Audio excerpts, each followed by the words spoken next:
नमस्कार, मैं हूं करमवीर और आप देख रहे हैं फॉलो अप। वादे और नारे सिर्फ बोलने और सुनने में ही अच्छे लगते हैं, जमीनी हकीकत से उनका दूर दूर तक कोई वास्ता नहीं होता। कुछ ऐसा ही केंद्र की मोदी सरकार ने अल्पसंख्यकों से जुड़ी योजनाओं के बजट में 38% की कटौती करके दिखाया है। आम चुनाव 2024 से पहले पेश अपने आखिरी पूर्ण बजट में मोदी सरकार ने अपने सबसे लोकप्रिय नारे से पलटी मार दी है। बीते कई सालों से खुद प्रधानमंत्री मोदी और भाजपा सबका साथ, सबका विकास और सबका विश्वास के नारे का रट्टा लगाती आ रही है।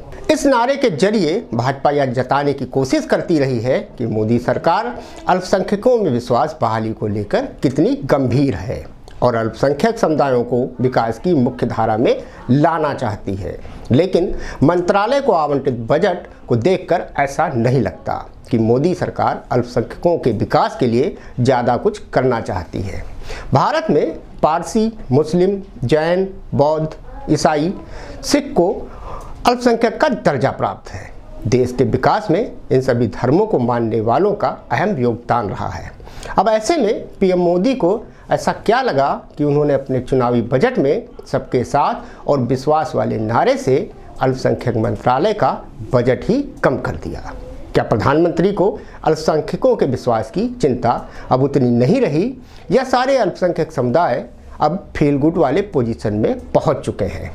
इस बारे में ज़्यादा बेहतर पीएम मोदी ही बता सकते हैं। हालांकि मंत्रालय की मंत्री स्मृति ईरानी ने बजट और प्रधानमंत्री की तारीफ की है। इसी मुद्दे पर बात करने के लिए हमसे फोन लाइन पर जुड़ रहे हैं समाजवादी पार्टी के पूर्व प्रवक्ता शौकत अली जी। शौकत जी, बहुत बहुत स्वागत है आपका फॉलो अप में। केंद्र सरकार ने अपने आखिरी चुनावी बजट में अल्पसंख्यक मंत्रालय के बजट में तकरीबन 38% की कटौती की है। आप इसे कैसे देखते हैं? देखिए, आज भारतीय जनता पार्टी की सरकार का एक नारा एकदम सरासर झूठा साबित हो गया। कहा करती थी सबका विकास और सबका विश्वास। सबको बराबरी की नजर से देखने वाली भारतीय जनता पार्टी की सरकार ने खुद बता दिया कि हम सबको बराबरी की नजर से नहीं देखना चाहते। अल्पसंख्यक समाज में अगर उनकी नजर में खाली मुसलमानों को ही अल्पसंख्यक माना जाता है तो मैं कहूँगा यह सरासर गलत। अल्पसंख्यक समाज में तमाम और समाज भी, सिख समाज भी है, पारसी समाज के तमाम और भी जी। आज उन जो ये बजट जारी हुआ और कटौती हुई, कटौती में क्या आपको लगता है कि उस बजट से तमाम लोगों को भला हो पाए, तमाम लोगों को वो चीजें मिल पाएंगी जो उनकी मूलभूत समस्याएं हैं वो पूरी हो पाएंगी?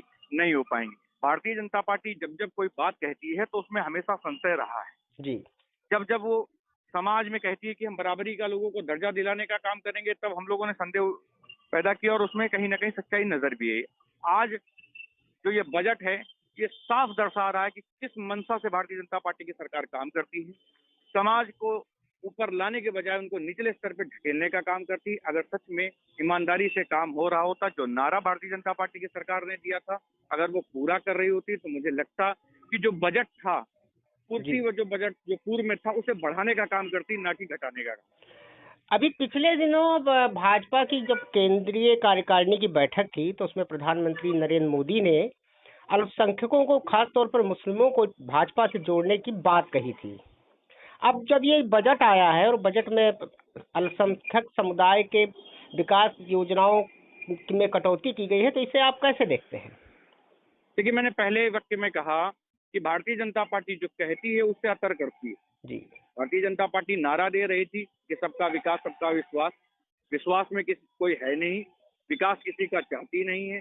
अगर इस सच में समाज का विकास चाहते, अल्पसंख्यक समाज का विकास चाहते होते तो जो बजट पूर्व में था जी वही कर देते तो मुझे लगता थोड़ा बहुत राहत मिल जाती है अल्पसंख्यक समाज को। लेकिन उसमें कटौती करके ये दर्शा दिया भारतीय जनता पार्टी की सरकार ने कि समाज को विकास की ओर नहीं विनाश की ओर ले जाना चाहिए जी। बहुत बहुत धन्यवाद शौकत अली जी आपको हमसे बात करने के लिए। अब बात करते हैं मंत्रालय को जारी बजट की।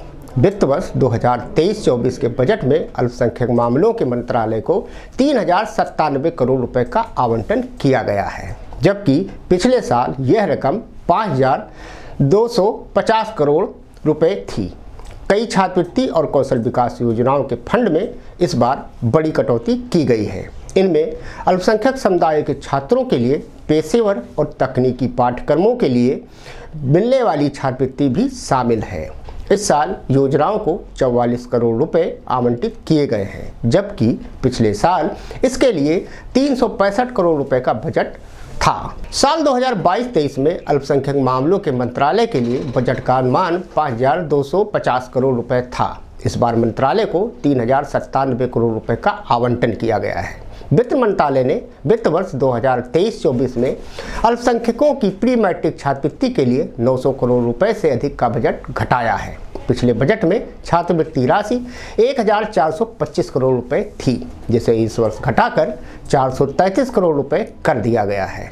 हालांकि पोस्ट मैट्रिक छात्रवृत्ति के लिए धनराशि 515 करोड़ रुपए से बढ़ाकर 1,065 करोड़ रुपए कर दी गई है। अल्पसंख्यक मामलों के मंत्रालय के तहत योजनाएं जो यूपीएससी, एसएससी और राज्य लोक सेवा आयोग द्वारा आयोजित प्रारंभिक परीक्षा उत्तीर्ण करने के लिए छात्रों को मदद देती है, उन्हें चालू वित्तीय वर्ष में कुछ भी नहीं मिला। पिछले साल इनके लिए 8 करोड़ रुपए का बजट था। नई मंजिल, उस्ताद जैसे कौशल विकास प्रशिक्षण कार्यक्रमों के लिए महज 10 लाख रुपए का बजट जारी हुआ है, जबकि पिछले साल यह क्रमशः 235 करोड़ और 7 करोड़ रुपए था। अब इस रकम से कितना विकास होगा, इसे आप बखूबी समझ सकते हैं। इसी तरह विभिन्न कौशल विकास और आजीविका योजनाओं के लिए कुल धनराशि 2022-23 में 491 करोड़ रुपए थी और इस वर्ष यह 64.40 करोड़ रुपए है। मुस्लिम समुदाय को रिझाने में लगी मोदी सरकार ने मदरसों और अल्पसंख्यकों के लिए शिक्षा योजना में एक बड़ी कटौती की है। इस मद में 2023-24 के लिए 10 करोड़ रुपए का आवंटन हुआ है, जो पिछले वित्त वर्ष 2022-23 के मुकाबले 93% कम है। पिछले साल इस मद में 160 करोड़ रुपए का प्रावधान था। हो सकता है पीएम मोदी अपने मन की बात वाले किसी एपिसोड में इस पर बोलें या फिर ना भी बोलें, लेकिन सोचने वाली बात जरूर है कि जब इस वर्ष अल्पसंख्यक मामलों के मंत्रालय ने बजट में प्रधानमंत्री विरासत का संवर्धन पीएम विकास नाम से एक नई योजना जोड़ी है, जिसके लिए 540 करोड़ रुपए भी आवंटित किए गए हैं, तो अन्य योजनाओं में भारी कटौती की क्या जरूरत आन पड़ी।